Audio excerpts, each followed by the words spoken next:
Good morning, everybody. I'm very thankful to see you all this morning. I'm thankful to welcome you to what appears to be the beginning of the end of the longest government shutdown in U.S. history, as shameful as that is. I don't think it's coincidental, you know how I think, but it's after 40 days of wandering in the wilderness and making the American people suffer needlessly, some Senate Democrats finally have stepped forward to end the pain. It appears to us this morning that our long national nightmare is finally coming to an end, and we're grateful for that. At least some Democrats now finally appear ready to do what Republicans and President Trump and millions of hardworking American people have been asking them to do for weeks. But as we said from the beginning, the people's government cannot be held hostage to further anyone's political agenda. That was never right. And shutting down the government never produces anything. It never has, if you study history. And so here we are. I want to remind everybody this morning of another critical point that you've heard me here repeat over and over the last several weeks. It's something that I and Leader John Thune and President Trump and every Republican leader have all said repeatedly from the beginning.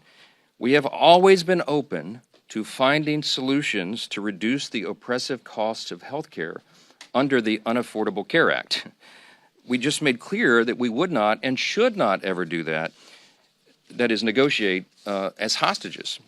And I've also reminded you here every morning at this press conference throughout the shutdown, Republicans have not just been talking about reducing costs and fraud and abuse in so many areas and in health care. We've been actually passing new laws to accomplish that urgent mission for the people, and we will continue to do so. So here's where we are by way of schedule, just so you know, you're following. And if you're not at home, if you're waking up to this good news this morning, the Senate's vote late last night of 60 to 40 opens the door now. The Senate is moving forward on an amended House CR, a continuing resolution, that will reopen the government until January 30th. Added to that are provisions to fully fund SNAP provisions through the end of the next fiscal year, which is September 2026. Guaranteed back pay for all federal workers who have been made to endure these hardships over the last several weeks. And it also includes passage of 3 appropriations bills, which we're grateful to be moving through the process. That is the Military Construction Veterans Affairs bill, it's the Agriculture bill, and the Legislative Branch bill.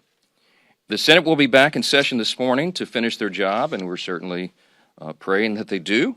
They'll need unanimous consent from all senators to fast-track their final vote. As you know, there are some procedural hurdles that one or more could throw in the way, but we certainly hope that they won't do that because so many people across this country are desperate for the government to reopen.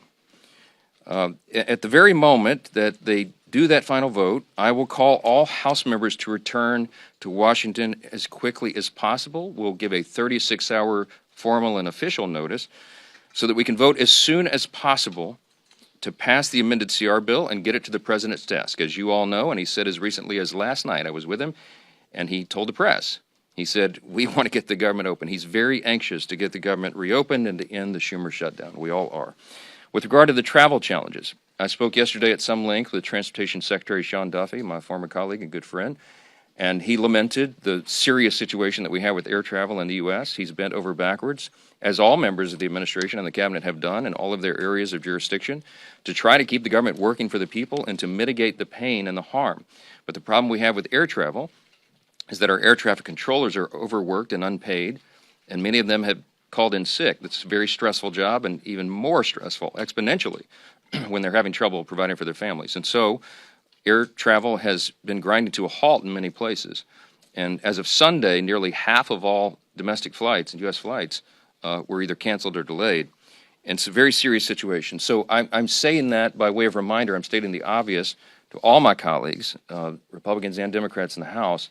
You need to begin right now returning to the Hill. We have to do this as quickly as possible.